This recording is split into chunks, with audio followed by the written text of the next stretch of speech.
be the MC, also first speaker. And we have a second speaker that will eventually make it because he was at another conference, and hopefully he'll be here by the end of my talk. So welcome to the first meetup ever that we actually host, ML on Code. We had done a meetup before, but it was actually online. So this is the first one where we actually can serve pizza, which is great. The name of the meetup is ML on Code, which is when you are using machine learning on top of source code. And the topics we're going to be discussing on the meetup are going to be basically machine learning, source code analysis, language analysis, and all of these things, and specifically the intersection between both of them. When you're trying to use machine learning, where the data you're learning from, rather than being images or videos or anything like that, is actually source code. Today, though, I'm going to start with a talk about not really machine learning, but how to extract information from code bases. So we're going to be talking about the engine, but we're going to start talking first about why do we create this thing, what is our mission at source, what do we try to do, and then go a little bit about what is the solution we're trying to implement, and then I'm going to do a live demo. Taking into account that this is a beta project, I just compiled it 5 minutes ago, so hopefully it will work. And if it doesn't, it's normal. That's what I expect. But it might work, so expect to see a bunch of demos and stuff like that. And if you have any questions, we'll have some time at the end for Q&A, but if you have some burning questions, just raise your hand or shout or throw something at me, and I'll be happy to answer any of them. Cool, so what do we do at Source? Our mission statement is to empower through code. This means that what we want to do is we want to help developers specifically, but also developer team managers or anyone that is managing a large code base or the team that produces that large code base to better understand what they're actually doing. We believe that code bases are considered nowadays as something that you need to have. Like code is the thing that you write to build software. And that's pretty much it. And actually, we believe that when you have a large code base, there's a lot of information that can help you make decisions. So what we're trying to do with this specific project, the Source Engine, is to allow you to extract that information in a better way. So I am Francesc Campoy, as I said, and I am the VP of Developer Relations at Source. And today is 1 year ago I left Google and joined Source, so happy birthday to me. And before I was working Google Cloud Platform and the Go team.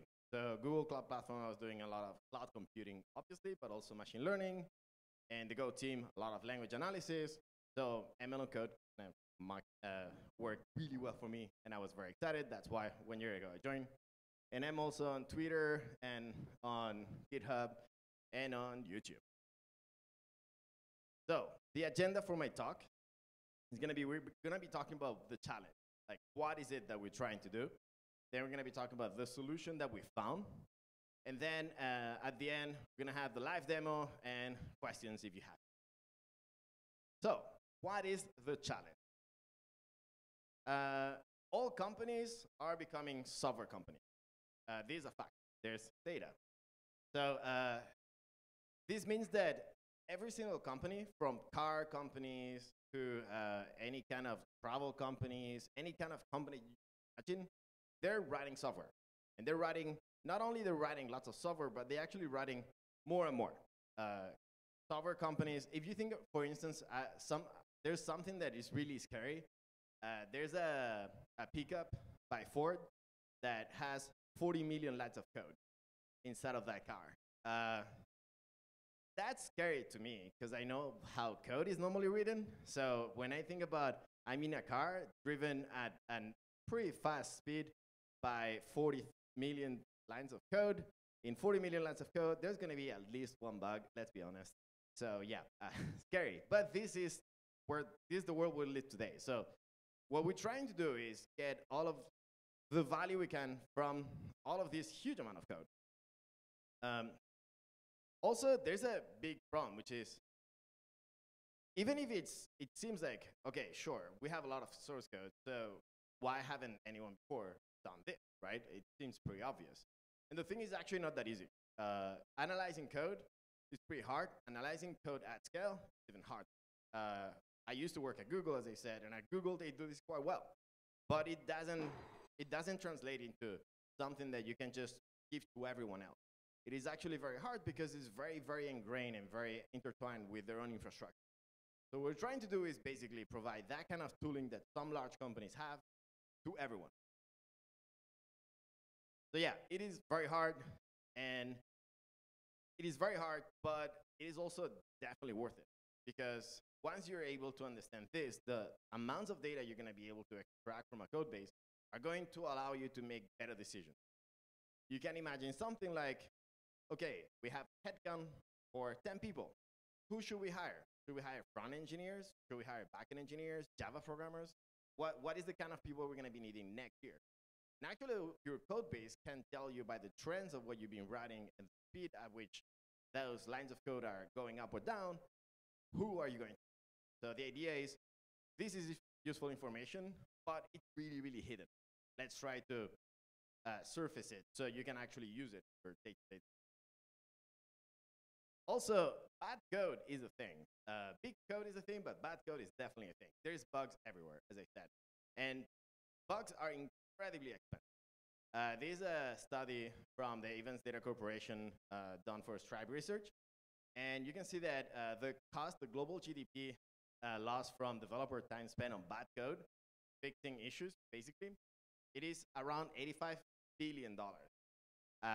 That's a lot of money. If Source can fix that and get those $85 billion, I'll be personally very happy. Okay, so we all agree source code is everywhere.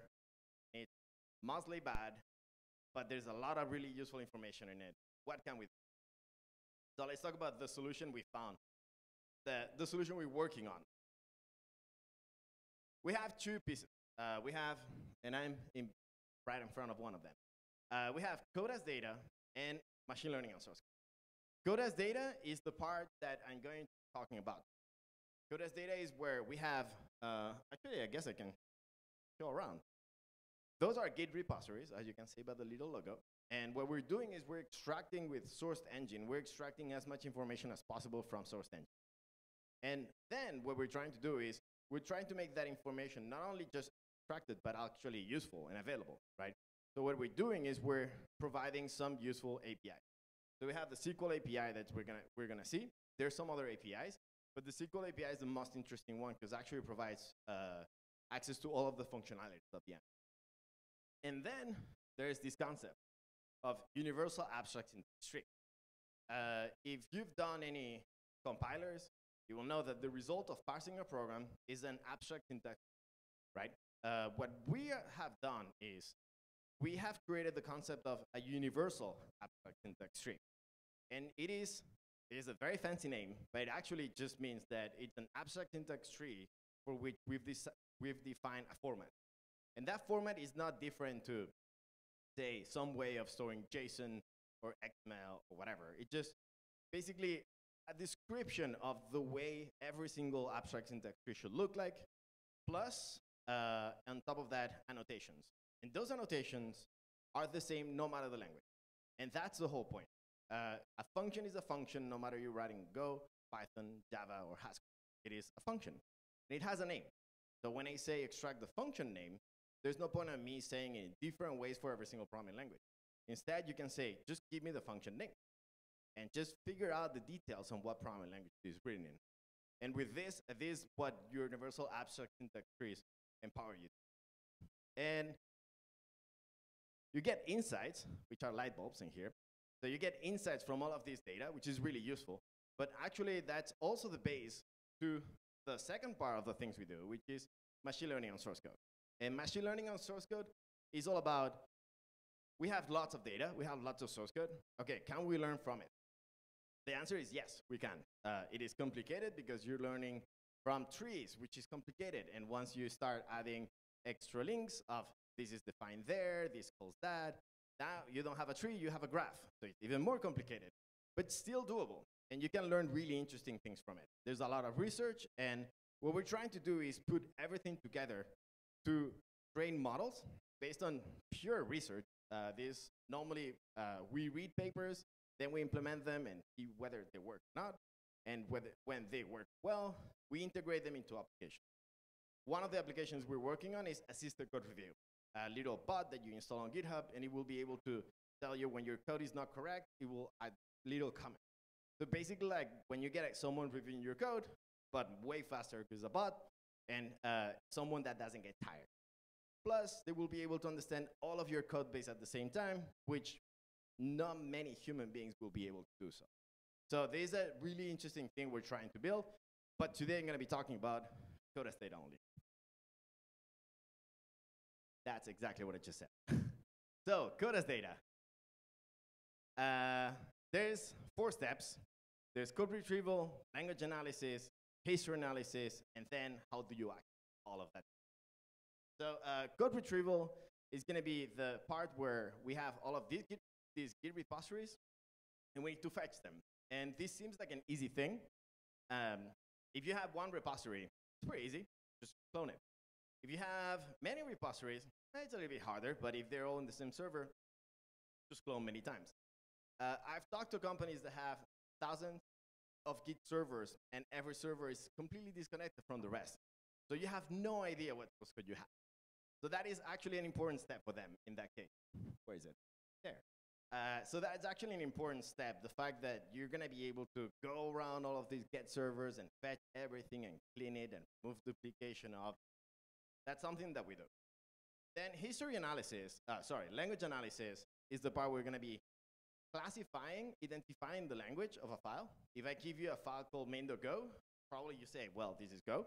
But if I give you a file called main.m, what programming language is it?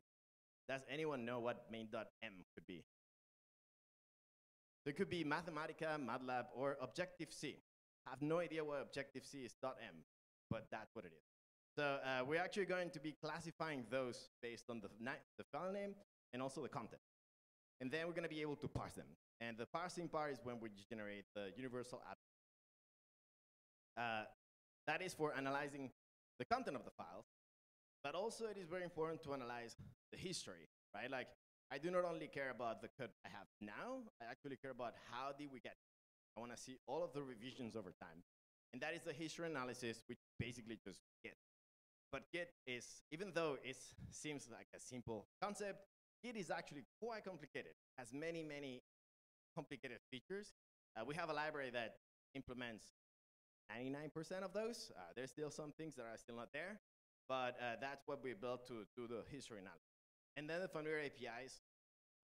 If you've used any database, you know, SQL, we use just because it's the easiest one. Since Git is a tree, and programming languages, once you've parsed them, you also get a tree. We are considering using GraphQL, because it will be much easier, but it's still not implemented. But that would be another API that we could add. We also have gRPC for many other things, like language classification is available through. So yeah, we have our challenges. Code bases are huge, and they're all around, a bunch of different servers. Not every server runs Git. Some of them might be running other versions, like other CSVs. VCS. Keep on mixing VCS, CSV, and CSV. They're very different things. But some of them are Git, some of them are Mercurial, something, right? So actually, you need to manage all of those. And then you have forks, right? When you fork a repository, you don't want to analyze every single fork. But people also fork things without telling GitHub that it's a fork. You can't just do git pull, you get your thing, and then you push it somewhere else. It's technically a fork, but GitHub doesn't know it. So we actually analyze those to remove forks in that case. And then once you've downloaded all of the source code, you're not done, because the repository, probably by the time you're done downloading all of GitHub, GitHub has changed completely. So you need to do this all of the time and keep on getting upgraded version all of the time. So this is hard. And I'm not going to get much into details, but we have a bunch of different open source projects with this. They have really interesting names. We have rovers, which is like these things that go around finding Git repositories. We have Borges, which is, he wrote a book. I once said that he's Spanish, and people got mad. He's from Chile, and he wrote a book about libraries. So that's why we keep him about libraries and keeping everything together and downloading data and keeping everything and well organized. And then we also store all of this in a specific format that we created called Tiva. So all of this is like the first things we created at. Then detecting the languages. And first you need to, if I give you a file and I tell you parse this, the first thing you should ask is, sure, what programming language, right? You cannot just parse things without knowing programming language. So we have that.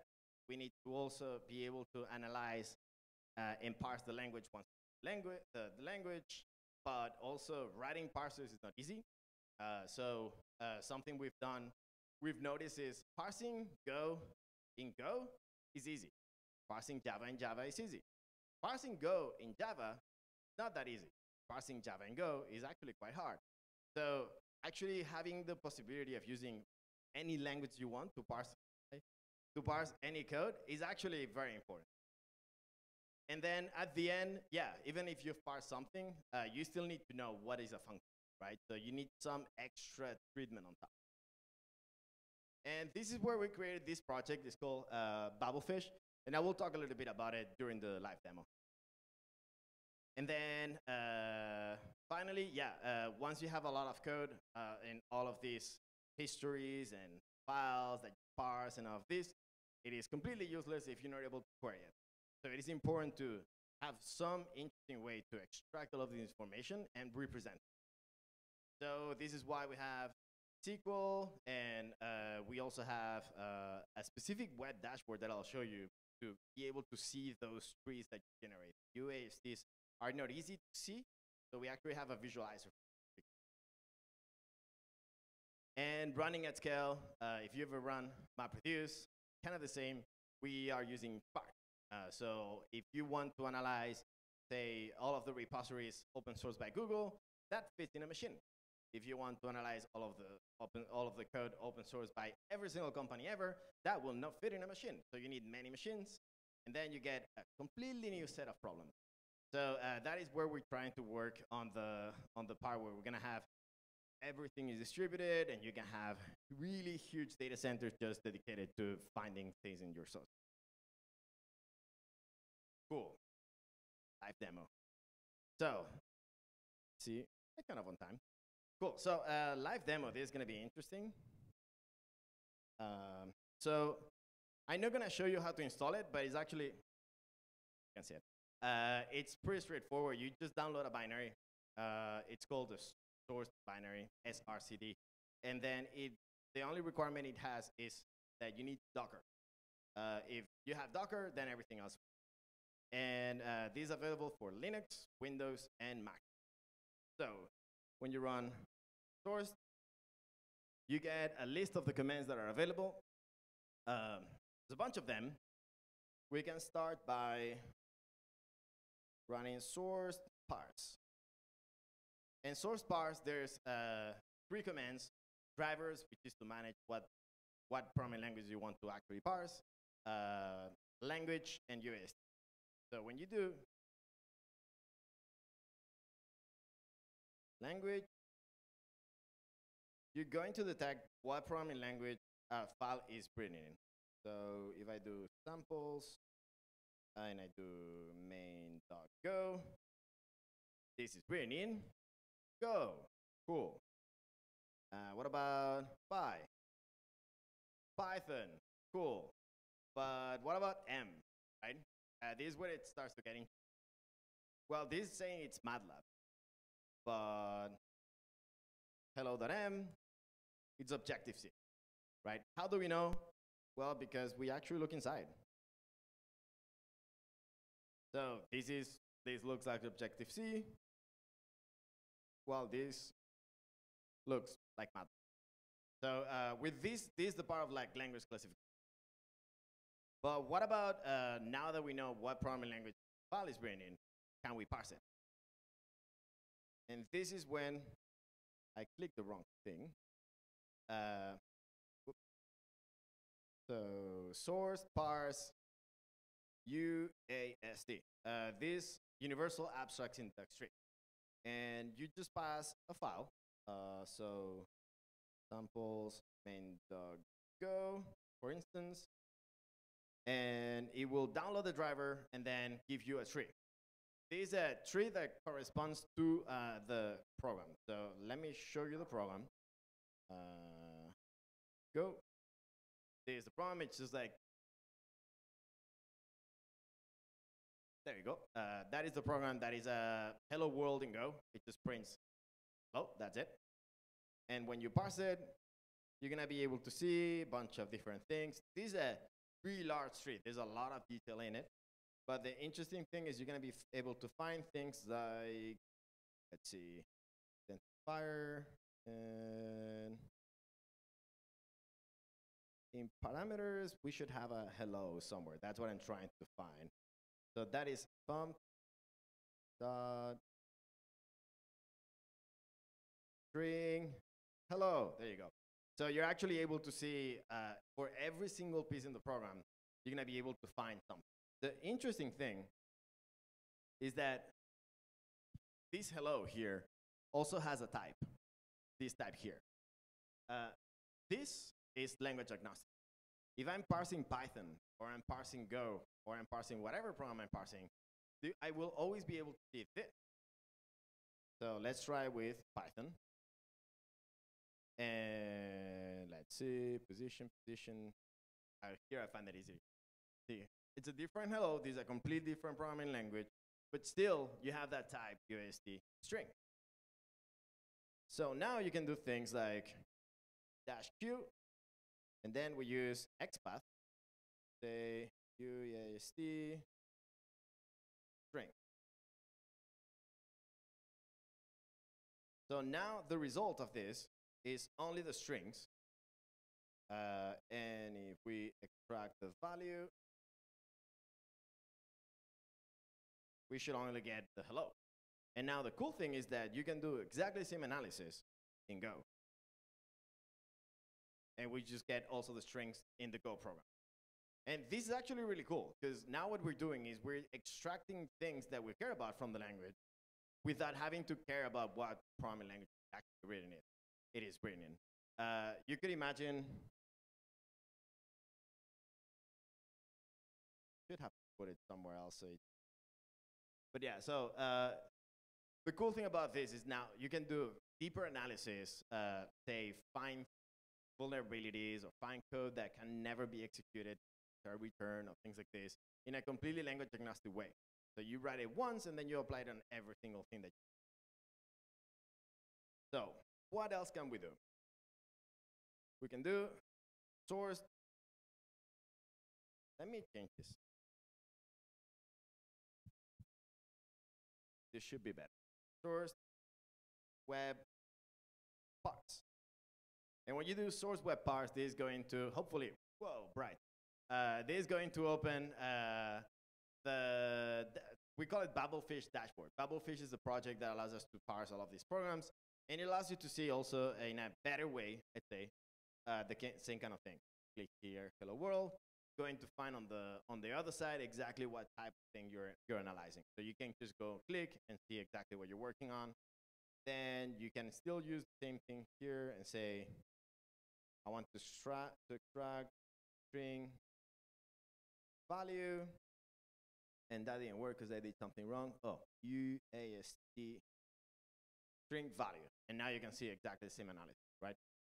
That query there will work for no matter what programming language you're using here. And in here we have Python, Java, JavaScript, Bash, Ruby, Go, and PHP. There's more languages. There's more languages coming in, but also there's already more languages that are available. I just had these on my laptop. Cool. Any questions about like the parsing and stuff? Because I think this is kind of cool. And yeah. Sorry? Oh, transpiling. Yeah, that's what everybody thinks at the beginning, but it's actually not that easy, because the thing is that the trees that we generate, let me remove this. So the tree here on the left side has enough information for us to rebuild the program on this side. But that doesn't mean that you can translate from one to the other. In order to do that, machine learning, right? Like you should be able to create machine learning. And even one of the ideas that I've been playing with is if you're able to get those trees, and those trees all look the same, and then you can actually execute them, see what they actually do, then you have enough data to maybe try to classify the problems as they do the same thing no matter.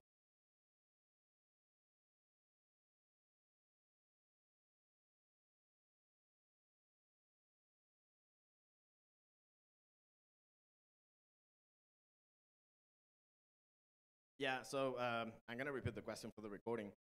So if we had a big enough data set of programs that are equivalent in different programming languages, we could create a transpiler. Yeah, that's the way Google Translate works. So yeah, that's exactly one of the things that we could definitely do.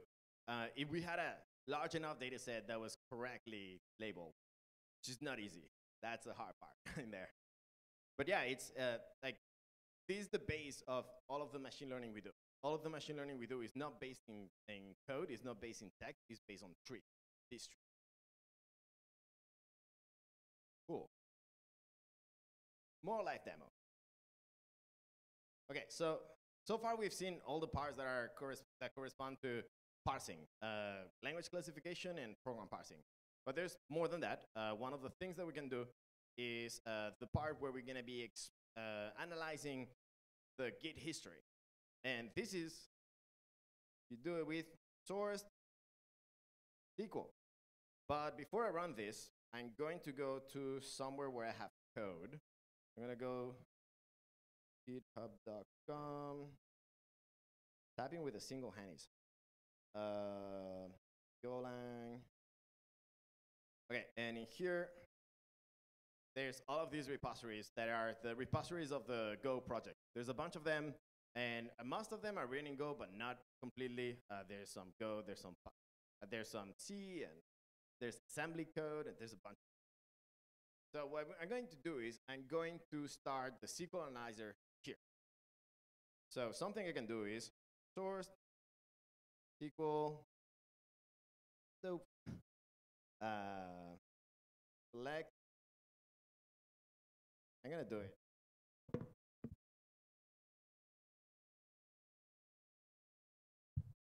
Okay, so let's see if this works. Yeah, it works.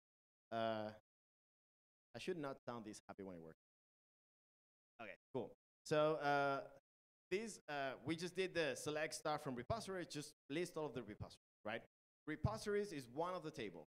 And what we've done is actually we've mapped all of the concepts from Git into a SQL table. You can see this by using SQL. So another way of using source SQL is you do source SQL and then you get into a terminal and you can do show tables. And these are the tables that we created. We have blobs, files, references, remotes, repositories, commits, and files, and then a bunch of tables that they materialize the relationship. When it's a many-to-many relationship, you cannot do it with foreign keys. And if you don't know what foreign keys are, that's fine. But the whole idea is that in order to represent trees and graphs on SQL tables, you need to do these kind of things where in between refs and commits, you have ref commits. So you have all of this. What else can you do here? You can go away. And you can also do web SQL. And now when you do web SQL, that's going to open our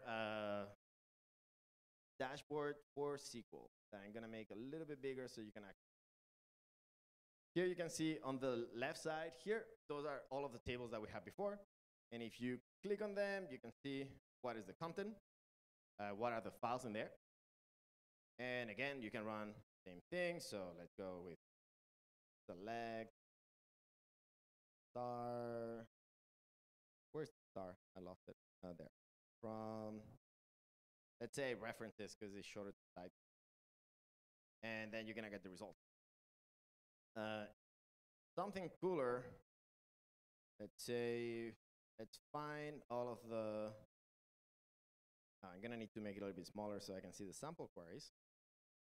All of the files name Go, and I'm going to say I'm only interested on getting limit 10. Run this. That's a very cute animation.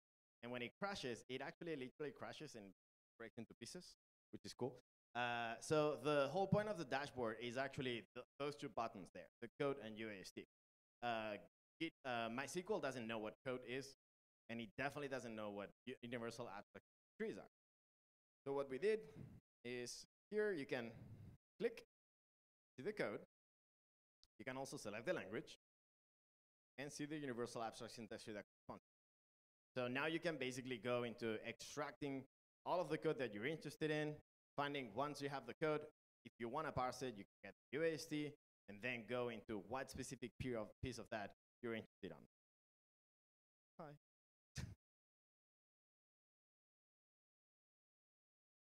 Okay, so now the last thing I wanted to show is that what we've built, it is actually, oh, yeah, there was a question?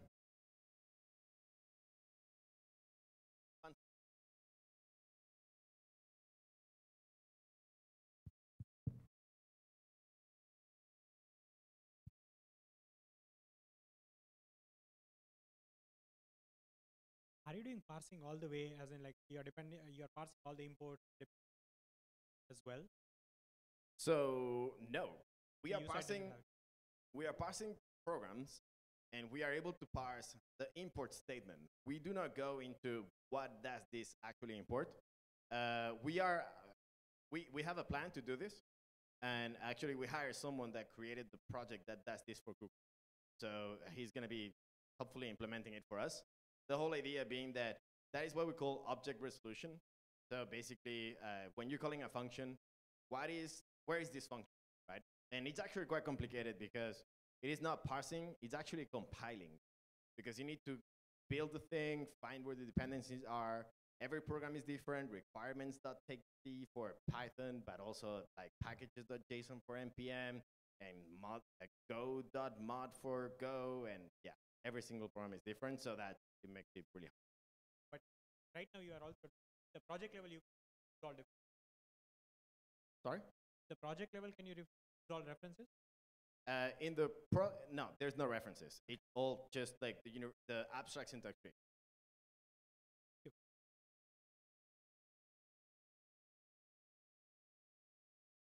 Cool. So what I've shown so far, it's pretty useful, but the thing is that most of the time what you want to do is you want to integrate this with something else. And this is why it does SQL, because many, many different tools understand SQL. Right? So one of the things that you can do is to Jupyter. Actually, let me go back to ML on code. Then do Jupyter Notebook. If you've never heard about Jupyter, well, blind again. If you don't know what Jupyter Notebook is, it is basically a very nice way to write Python, where you can mix text and Python, and when you generate an image, it will appear right. This is a very useful thing. Basically, this was actually named the most useful tool for data science. Every single data scientist has used this. This is how they share the code around. This is how they teach. So if you never use Jupyter, you're late to it. Like, go learn it now. Super useful. And I created this thing. And here what I'm going to be doing is I'm going to be using PyMySQL. PyMySQL is MySQL. It's a Python package for MySQL. Most packages for MySQL will work directly because we're using MySQL. So if you want to use it with Go or Java or any other language, just find a MySQL library and just use it. And if it doesn't work, let us know, because we are trying to make sure that it works with all libraries, but every single library does something weird that we do not expect. So probably you'll find some things that do not work. It's normally easy to fix. So just find an issue and we'll fix it. Okay, so here I define a function run that is going to connect to localhost 3306. Localhost 3306 is a local MySQL port where I have my engine running. And then I can do things like I run this, And it didn't work because it's not defined because I didn't run this. All right. So yeah, now when I run it, I can see all of the packages that I have here. I can show the tables the same way. And let's say I want to understand the commit velocity. So with this code here, this is the SQL part where I'm counting all of the commits that were done per year and month on repository that is Go. And I wanted to show the Go repository for a very specific reason. And then we group it per year, per month, and we count them. So when we run this, see, the log says it should take around 15 seconds. And I think that that's pretty much true, except that this is a demo. So you never know. There you go. 12 seconds. Cool. Okay, so the Go project has a very funny Easter egg. The first commit was actually done in 1972. Even though it doesn't make any sense, that is when Ken Thompson wrote the first Hello World ever. And that is part of the Go project. So we have all of the commits that were done from the beginning of the Go project and forward, but also we have this one here, which I didn't know and I thought it was a bug, and it turns out it's not. That's actually some, like if you look for the first commit ever in the Go project is over 40 years old. So yeah, it's older than me, yay.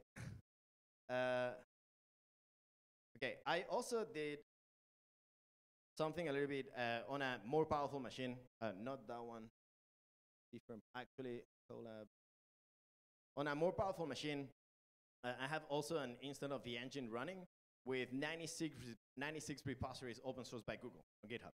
And I need a bigger machine because my MacBook is far from being powerful enough to do this kind of analysis. This is not loading.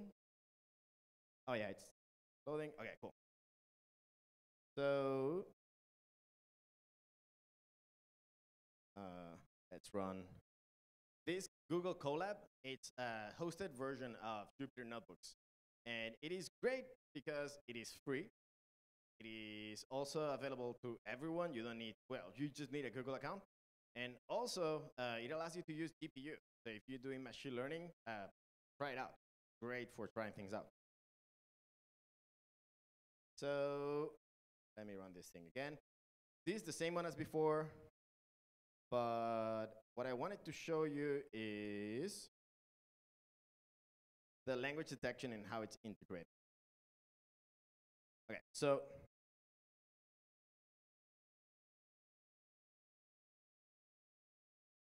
this is language detection. I show you how to do source parse lang. That is also available from the SQL interface through the language function. Language is a function that does not belong into MySQL. It's not the same thing, but we added it. And when you pass the file path and also the content, because don't remember .m doesn't mean much, it could be many languages, you also need the content, it will return what language you have. So then once you have this, you can actually count which one is the most popular language at Google per number of files. So you run this, and this should be quite fast.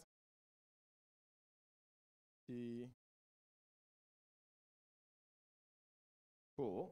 And then using NumPy, you can print it.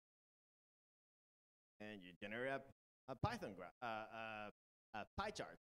And you can see that the most common language per number of files is XML, followed by Java, and then C++. And Go, my favorite language, is here, sad, very far away, by number of files, right? But you can do also same thing, but now per number of lines of code. And the way to do that is actually using normal MySQL.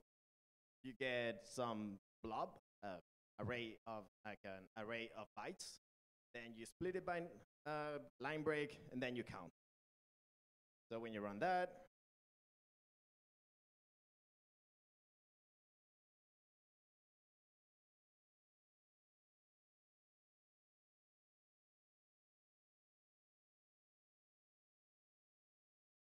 that is more than a couple seconds.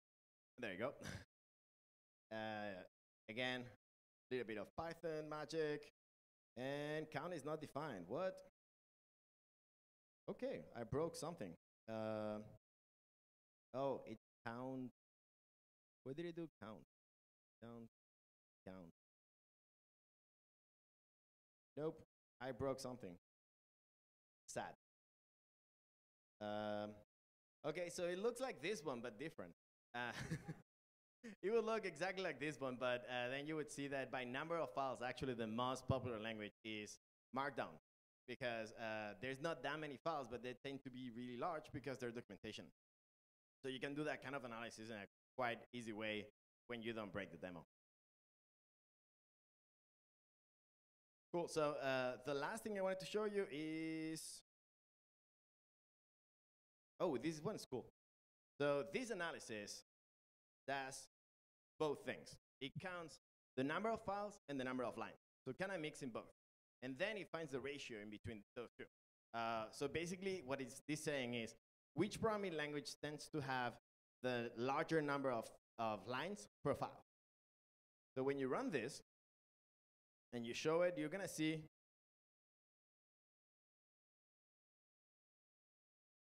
so this is the correlation. This logarithmic and logarithmic, by the way. And you can see that the most common files, the files that appear the most often are the ones that are the highest. So you have Java and XML. The ones that are the longest are the ones that are more to the right. So Java and XML. But also, this is the line where basically it's around 1 to 1. Like they're relatively, they're all in the average. The interesting thing is that you have things like, let's see, this. This is completely outlier. It's way too short. It's way shorter than the rest. And then you have other liars, like Perl 6. Perl 6, way longer than the rest. And you can represent that in a list. And you can see that Modelica has all of the files that we found have a single line of code. I have no idea what programming language is, but seems pretty simple. While Perl 6, we found 46 files with 69,000 lines of code, which is really scary. And I don't know who's working in that project, but maybe it is time to split those into pieces. But anyway, these kind of things, you can find them really easily by just like plotting and doing SQL and stuff like that. And the last one that I wanted to show you, that I'm not going to be running because this one is a little bit more complex. Here what we're doing is, speaker again. So here what we're doing is we're selecting the language. So we're finding what language this is. And then we're extracting something from the universal abstract syntax tree. So we're getting the content of the file. We're detecting what language, and we're parsing. We're getting the UAST. And then we're extracting, too far. That was closer. We're extracting, we're getting the function groups, extracting the alias, and getting the identifier. And that means I'm getting all of the function names. And I'm getting all of the function names in all of the repositories that Google has open source, and getting all together without caring what programming language it is. It just works, right? When you run this, and this is a little bit longer, it says takes around 10 minutes. Depends on the code base and how many machines you put in there. You're able to generate things like this. And I like this one because you can see a lot of different languages. This is like the most popular function name in the Google code. You can see to string, that is definitely Java. Setup is definitely Java. Underscore, underscore init, like underscore, underscore anything.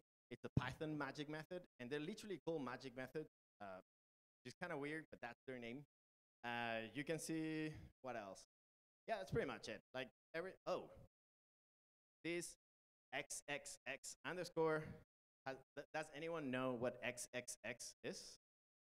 Probuff, yeah, that's Protocol Buffer. So you can see those Protocol Buffers appearing around, which in a Google code base kind of makes sense because it's basically all Protocol Buffer. But then with exactly the same query, but representing things in a different way, you can also do the same thing per language. So here, So this is Go, and the most common one is string, because that is the stringer interface. We have protocol buffers, we have reset, more protocol buffers. Actually, reset is also protocol buffers. Close is also protocol buffers. Marshall is protocol buffers. All of this is basically protocol buffers. Like clear Google like protocol everywhere. Then have Java with string, which is like string before, but Java it's called string. Yeah, create, get, and stuff like that. You can see that everything is camel case and like they have a consistency. Everybody uses naming, it's good. Then you have Python with all of the underscores everywhere. So underscore, underscore, string, and get, and present, and init, and all of these things. And other than that, also in Python, do you use underscores or do you use camel? Well, people do not agree because you have setup, which is gather, camel case, but also you have, let me see, I've seen one before somewhere. I do not see it, but oh, get name, for instance, right here, get underscore name, right? So it's a little bit of both, but in general, it is mostly underscore. And then, for something fun, PHP. Oh, where is it? And PHP is awesome because every single language follows its own consistency. They do not care. So you have everything you could imagine, and that's the great thing about PHP is that you can write PHP in the way you feel like, and everything would be okay. How many of you write PHP? Okay, I didn't want to offend anyone, but if I'm offending just you, it's fine. Cool. So yeah, with this, basically what I wanted to show you was like all of the possible things that you can do with Source Engine. All of this is completely open source, and you can download it today, and it should mostly work. If you download it like today, some of the things might not work. It's fine. I send the PRs, and will be fixed probably tomorrow. So do not worry too much, but it should work mostly. And the important thing, so we talked about all of this. The important thing is really, this is just a piece of a bigger software, right? Like this is just a component that is going to allow us to analyze source code, which is really important for us because we're doing machine learning on source code. But it can be also very important for you. You might want to build dashboards around it. You might want to build analyzers. You might want to build something that parses the code no matter the programming language. So we really believe that this can be the first piece of a larger, for us, a larger engine, but for you, maybe a completely different piece of software. That's why this is Apache v2, so you can do whatever you feel like. It is totally open source, and you can play with it and definitely contribute back. And that's it. So if you have any questions, now is the time. Thank you.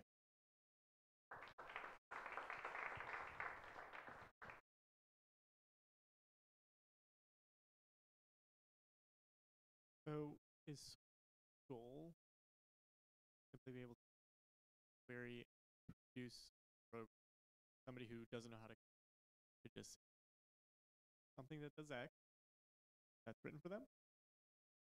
So your question will be like, hey Siri, write this program. Yeah, it is not our goal. I mean, kinda. I personally do not think that that is completely possible. Just say, hey, write this program, and it just happens. I do believe it is possible to start a conversation with the compiler, right? Or you're gonna be saying something, and you're gonna say, hey, I want to build this kind of program. And you're gonna have to provide a lot of data. And the one that is missing, the compiler will be able to ask for more information.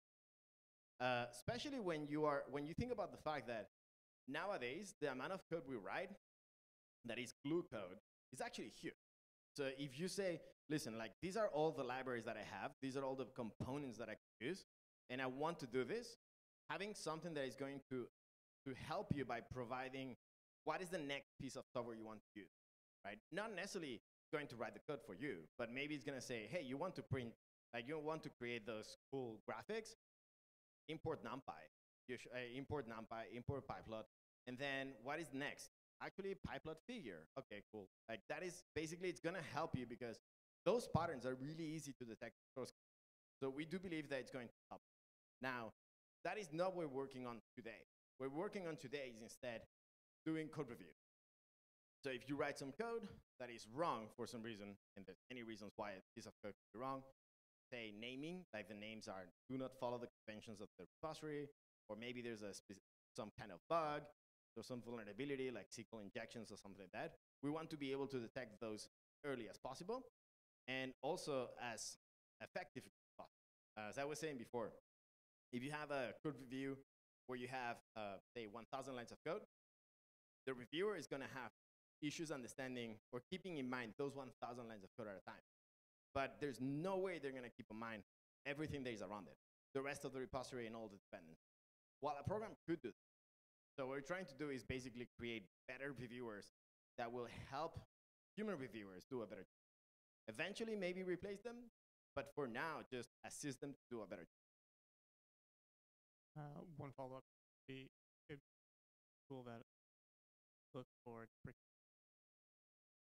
place the Yeah, updated. there's a thing that it'd be cool to do, which is when there's a new version of an API that has it's a broken API, so you need to change things in your source code to go to the next version. Maybe we can actually automate it, because we've seen that change enough that we know what you need to change. Send you a PR. Need to merge. Why not? We'll see.